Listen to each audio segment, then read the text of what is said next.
Hey everyone, welcome to the Superhero Show. I'm Daniel and this is Chris, here with you every week. Now, early in the week it was announced that Batman Arkham Knight, the new Batman game, you know about it, it's received an M rating got an M. from the ESRB. So the previous two Arkham games both had a T for teen. Yep. This is M for mature. So we've got a quote here.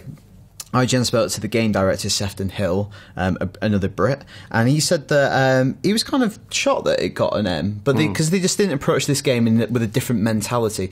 They simply were telling the story they wanted to tell, and the rating wasn't really a consideration when they were making the game. He says, "I'm not blind to the fact that the M rating does mean some fans will miss out. I don't want to be oblivious to that fact. It would have been wrong to water down the game and deliver a story we didn't believe in to keep the mass market or enable it for more people. We feel that's the wrong way to go about it. We said we love the story and we don't want to jeopardise that." So we were just been talking about this in the office all week, as I'm sure you've been talking with your friends, about kind of violence. Obviously violence is very kind of provocative and touchy topic in games traditionally, but we want to talk about violence in the world of superheroes, whether that's games, movies, TV shows, comics, and just like how violent superhero stuff needs to be, because obviously violence is at the heart of a lot of superhero stories. They're about combat and conflict, and there's lots of punching and stuff. And lots of death. Lots of death. Every superhero is inspired by death. Yeah, and we just want to talk about the films that have pushed it, what they've got away with. Is it more appropriate with certain characters? And just kind of have a general chat about that, Chris. Yeah. Well, I think Batman was the first one that was kind of, this is quite adult for a kid to be watching. I was exactly the right age. I was 11. So we're talking about 12. The Keaton. Yeah, the Keaton, the original Batman. And that was, I remember going to see that with my parents and then being quite shocked at how scary the Joker was in it. And of course that was then superseded quite a few years later by Chris Nolan and Heath Ledger's Joker, and that being more scary. So they've been two of the most controversial ones, asking the question, is this too mature for kids? What's going on in this movie? What do you think the impact of the original Burton movie would be for an audience of today? Do you think they would perceive it in the same way that you did? It's not as extreme, I don't think. Yeah. I think we've audiences change over time, and we can accept more as we kind of go on. Horror shows that. But I still think there are some shocks in it. Yeah. But I think that the Ledger and the Nolan version is so much darker and more grim. Should we talk about the Nolan version in particular? Because I think it's kind of strange, because I think Batman Begins is the film that's all about fear, and its main villain is the Scarecrow. But it's the sequel, it's Dark Knight, that I feel has this more realistic bent to it that makes it kind of harder to swallow. Yeah. That makes it kind of that more like daring. It's the first scene that you see with the Joker with the pencil. Yeah. And right up top you're like, whoa. Yeah, and that was a 12A. Yeah. Which I mean that's a hard 12A. It was quite shocking at the time. I mean, we were discussing it at the time in the office. Yeah. Should this be a 12A? Should this be a 15? I know actually there were lots of, I was looking it up because I remember it at the time, there were lots of complaints, and the BBFC felt the need to come out and explain why they gave it a 12A. One of the big scenes they talk about is when the Joker's in the cell with Batman, and the BBFC ruled that the blows were masked from the camera and there was no sign of injury. But what made me laugh is the BBFC, and sorry if you don't know who that is, that's the British Board of Film Classification. Because they'd received these 80 complaints, they came out and their spokeswoman Sue Clark said, "Batman can jump off buildings and fly, and the Joker is not a realistic character and bounces back with a smile on his face." Now that is not the Joker that I saw. Well, he does have a smile on his face, but it's been cut in there with a knife. And Batman can't fly. Sue really hasn't done her research. She added that Sue doesn't know what she's talking about. She added that a 15 certificate would have denied an important part of the superheroes fan base the chance to see the film. Younger teenagers would not have been able to see it, and they are the very people who are going to love it. That's interesting. That's a weird thing. I didn't think who would want to see it shouldn't factor into what age rating. Exactly. That's the opposite of what you should be doing. The studio should be saying that. She said we would have ended up with far more complaints from people who want to see the film and couldn't. Which I think that's all backwards. Yeah. But yeah, I think is that the most violent superhero that we've seen on screen, like TV, film? I suppose, like, of this particular era, I think. Yeah. You go a bit further, we were talking before we got in here, like, obviously Blade, I think. Yeah. That's a very, that's an 18, isn't it? Well, Blade 2 specifically is because I think that's the first 18 I saw in the cinema was Blade 2. Right. And they're kind of horror action movies. Yeah, yeah. And they were made by an extreme time where they weren't trying to cater for this huge mass audience, because superheroes weren't yet a huge mass thing. Yeah. They were trying to trade on the fact that it was this 18 movie. Yeah, and Hellboy and Spawn didn't quite go as far as maybe they could have. Maybe Hellboy did a good job, but I know that Spawn wasn't the kind of adult comic book adaptation that fans of that character wanted. And certainly with Deadpool, that's what people were disappointed with. That it wasn't pushing it. Yeah. All those Wolverine movies in general, because there was talk about Aronofsky for a time doing a take on Wolverine that was going to be this kind of, you know, a more authentic, harder edge, in the comics world, what you'd say like a Marvel Max or a Marvel's Knights imprint take on that character. But then obviously studios get kind of itchy feet and they're kind of worried about that. But what I think is really interesting, we were talking about this the other day, is the last couple of weeks, 2 R-rated movies in America took a lot of money. Yeah. Kingsman, Secret Service, and 50 Shades of Grey. Now, regardless of what you think of that movie, I think it's a really good thing that these R-rated movies are taking money, because, you know, this is the way Hollywood works. Studios will look at that and go, it is viable. And that's what we're going to get with the next Deadpool. They've definitely said it's an R-rated movie, and that's why it's on a lower budget. But we're going to see him saying and doing the things that he does in the comics. And I wonder if that is a success, if they could sneak Wolverine into a Deadpool movie and have the super violent Wolverine. I think that's really interesting, because even though it's an interconnected universe, if suddenly he's in a Deadpool movie, you know, like, different laws are in operation here, different rules are in play. Yeah. So it'd be really interesting to see that side of Wolverine. Yeah. I'd love to see Jackman get a shot at doing that in combination. Yeah, I mean, he's still doing the nasty stuff, but we're not quite seeing it, are and we? He said this week that he'll play Wolverine until he dies. Yeah. So let's keep on going, because Wolverine, well, he does actually die quite recently. Kick-Ass is another one, though. Kick-Ass is probably the most hardcore horror film that I think we've had in a while. Superhero film. Sorry, because it was just, you know, it was the violence, it was the language, it was the sex, it was like... Yeah, because I think a lot of the films we're talking about are incredibly violent. Like, Avengers is violent things happen, but Kick-Ass is violent, it feels violent, because consequence. Yeah. You know, the first time he burn alive. Yeah, the first time he goes out and he is a superhero, he suits up, it's that iconic sequence, right, he's going to kick ass now. Yeah. And he gets stabbed. And he gets hit by a car, and it's really shocking the first time you see it. I remember seeing it in a packed theatre, and there was a sharp intake of breath. People were like, you felt the bones crunchy. Yeah, that was an interesting one. So, do you think it might be on TV we get this super violent adult take with? I definitely feel that Marvel, at least with its Netflix shows, is not so much with S.H.I.E.L.D. I think they're going for a different thing, because that's on network TV. There's different expectations, but I think with the Netflix universe, it's pretty much Marvel Knights, which is what I grew up reading as a teenager. Yeah. It's this kind of darker aspect of the same universe. It still exists with all the other stuff, but it's just a slight tone apart. And I think, even though we've not seen the show yet, we've seen some footage at Comic-Cons here and there, just the cinematography, the acting, the checkpoints, the references they're making, the actors they're hiring, it all feels like it's going for a much more mature. Yep. And we know recently it's kind of got, I think the first 3 episodes of Daredevil in the UK via the BBFC have been rated 15. And for violence. And I think 15 is par for the course. A lot of films got 18s in the 80s. But now, because of the changing kind of standards, I think it's quite hard to get an 18 now. Yeah, I think for 18, it's sexual violence. It's things that are really on the fringe there. I think 15 pretty much... 15 is the art, I don't think we need to really see an 18 superhero movie. No. Like, there's nothing really I can think of there. Although some of the stuff involving Purple Man in Jessica Jones, you know, you're flirting with that kind of higher level stuff if they choose to do that, which I think they will. Yeah, it's going to be interesting. Yeah, really exciting. Well, not that in particular. So that's violence. Yeah, that's violence. Done. Should we talk about some Spider-Man? Yes, we got, as you can imagine, loads and loads and loads of Spider-Man feedback, because we talked about everything about Spider-Man last week coming to the MCU, and you're not short on some suggestions. I've sorted through these, and this is about half of what we got sent. So we asked people when and where they were when they heard the news.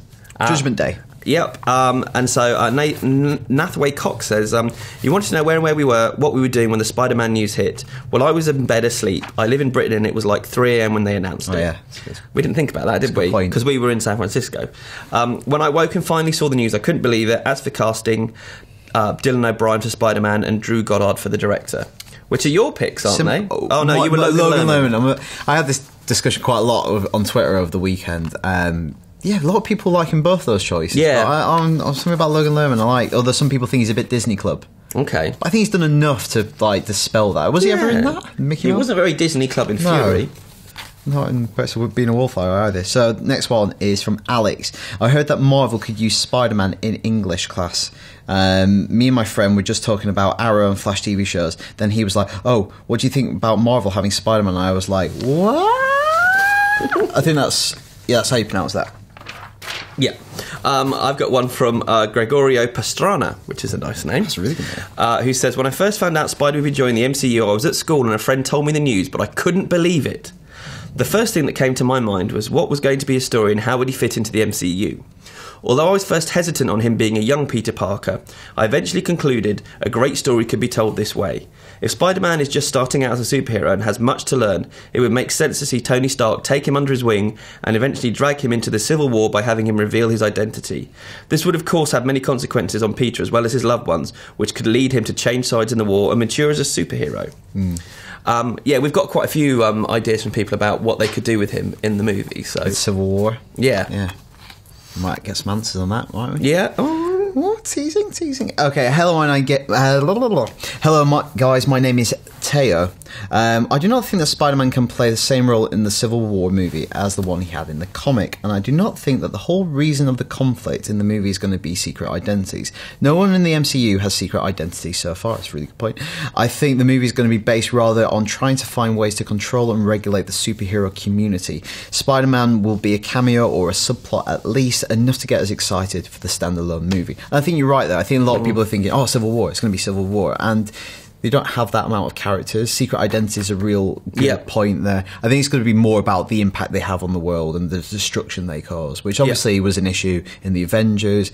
Kind of it was an issue in the Man of Steel movie. Yeah. Obviously it's different universes, but the idea that these superhuman beings can cause mass destruction. Yeah. And they describe Hulk as an atom bomb. Yeah, and we're going to see more of it this summer in Age of Ultron as well. This is from Philip Coulan-Jones, who says, just had an epiphany regarding Spider-Man's role in the MCU.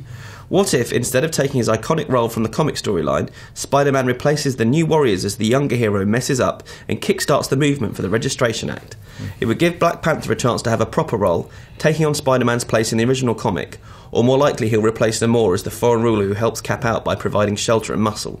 It could also give Spider-Man a better dramatic arc for the rest of his Marvel appearances, becoming the Atoner who has to prove himself.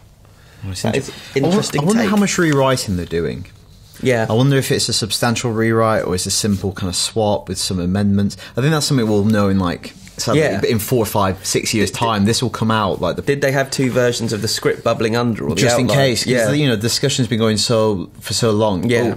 Get Plan B into action. Yeah. Fascinating to find out in 10 years' time or something. Yeah. Next one is from Ryan Bollard. I'm super excited about the prospects of Spider-Man entering the MCU, and I agree about casting Logan Lerman. Oh, you're a smart man, Ryan. However, I'm upset that we won't be seeing more Andrew Garfield. But also, he said that we're going to be missing out on Dane DeHaan as well. Just as Garfield created the perfect Spider-Man, DeHaan created the perfect Green Goblin, being the standout in Amazing Spider-Man 2. And Mark Webb stated that if there were a third film, he would have had more screen time and taken to a new level. So it's a shame we won't be seeing any of that. Yeah, it's all gone away. Tough for Dane. Yeah. I've got one from Drew Landiza, who says, I believe that the perfect person to direct Spider-Man is Brad Bird. He has already directed movies with Disney in The Incredibles and Ratatouille, and has directed what might be considered the best Mission Impossible movie in Ghost Protocol, which has amazing action, and those first two Disney movies have a lot of heart. I think we agree. Yeah, Brad Bird would be a really good shout. Also, in that movie, isn't Tom Cruise playing Spider-Man on the outside of that building? Yeah. He's basically pretty swinging in Dubai. And his choice for Peter Parker is Nick Robinson, who's the young actor in Jurassic... The BBC political correspondent? No, he's the young actor in Jurassic World. And he's in the movie Kings of Summer. I think is it the older brother, probably? Yeah, I guess so. I think. Yeah, cool. He thinks he's great. I shall. Interesting choice. Another great name here, Tyler Sweeney. Great show, guys.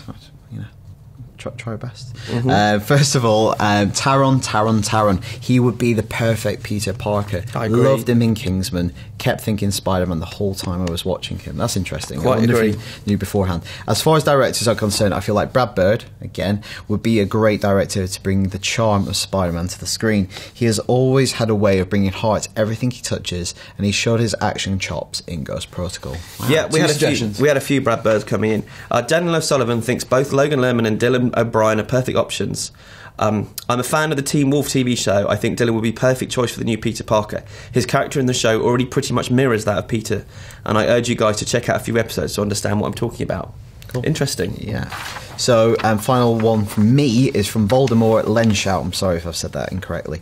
I watched the latest episode of the Superhero Show and I began to think about the Spider-Man and Black Panther dilemma, which we touched on last week, and whether or not Black Panther would get his deserved time in Civil War. Personally, I think that Black Panther could and should become Spider-Man's sort of guardian, who is trying to protect him from the whole Unmasking and Superhuman Registration Act. He should be the veteran who is trying to watch over the younger generation. Again, I think we get into the problem of timelines. If he's a veteran, why have we not heard about him before? Possibly he's just been based in Africa, and that's why he wasn't at the events of the Avengers. It'd be interesting to see how they retcon some of these characters existing into what is already an existing universe. Yeah, I think that's a big hurdle for them, but I'm sure they've got it all planned. Well, Jeffrey Roney's thinking an Easter egg at the end of Age of Ultron. He says, what if they did some of the origin in an Easter egg, like showing the actor they choose to be bitten by the spider at the end of Age of Ultron? Now that would be amazing, but you wonder if it's too late as they still haven't cast the role. Yeah. Imagine that, though. That would be the best post-credit. Well, for a long while I was thinking, I still think Black Panther is going to be in Age of Ultron. Yeah. In some way. I just think it's going to happen. There's too much other Black Panther-related stuff based on the trailer. We're going to Africa, for crying out loud. Yeah. I think he's going to be in it. But then, they could do it. If it's literally just... You could just get a kid, cast him, get him in a hoodie, and then have someone saying Peter... Yeah. It's not the most demanding shoot of all time. Yeah. Maybe for Ant-Man. I got a lot of tweets over the weekend saying, do you think it could happen for Ant-Man? And I think what a great way. Obviously, we're excited for Ant-Man. You're probably excited for Ant-Man. A lot of people are kind of lukewarm on it. And what a great way to get people excited or into theatres to see it. If there was buzz that there was a Spider-Man Easter egg or a post-credit sequence. Again, isn't that too late, though? That picture's got to be locked. All that film's been done quite late. Yeah. No, I suppose wrapping so. in December. And again, it's just a little scene. Finally, I've got an email from Mihir, who actually told me how to pronounce their name. So hopefully we got that right. This is a bit of a long one, but I liked it. Okay. It was fifth period in English school. It was fifth period English in school, and we were supposed to be looking up Shakespeare sonnets for a presentation. But my friend and I were bored and decided to take a visit to Reddit. The page loaded and we saw an interesting article saying Spider-Man was to appear in the MCU. We didn't believe it and clicked on the link, which took us to the official Marvel website, and we couldn't believe it. We waited for 5 minutes until our teacher left the room and then let out a massive yes. Oh my God, Spider-Man and Kevin Feige are finally united. All the while my classmates were staring at us. We were so blinded by our joy that we didn't see our teacher come back into the room while we were shooting imaginary webs from our hands. And as you would expect, she demanded an explanation for our out-of-control behaviour. So through all of the hyperventilation, my friend managed to tell her the whole story. She gave us both detentions in front of the classroom until we tried explaining to her that this was a big deal. We managed to waste most of her time explaining Spider-Man lore and how film rights worked and how this would open up many new doors to the MCU and Sony. And believe it or not, we talked so much that we managed to wait it out until the bell and didn't even have to do the aforementioned Shakespeare presentation. Screw Shakespeare. Just goes to show how much good fortune this deal will bring to you, personal or not. I love the idea of these kids talking about Kevin Feige and studio politics. Yeah. You could have explained the Shakespearean tragedy of Spider-Man as well. Yeah. Yeah, of course. You should be reading Thor in Shakespeare class. Yeah, in English. Definitely. Oh. Ask your teacher about Thor. Yeah, but if you have any more problems about detention, write into the Superhero Show at IGN.com and we can sort out all that sort of stuff. And I think that's it, isn't it? Violence tackled, Spider-Man tackled. Detention tackled. Done. All right, so as usual, thank you for watching, and as ever, keep it tuned to IGN for all your superhero needs.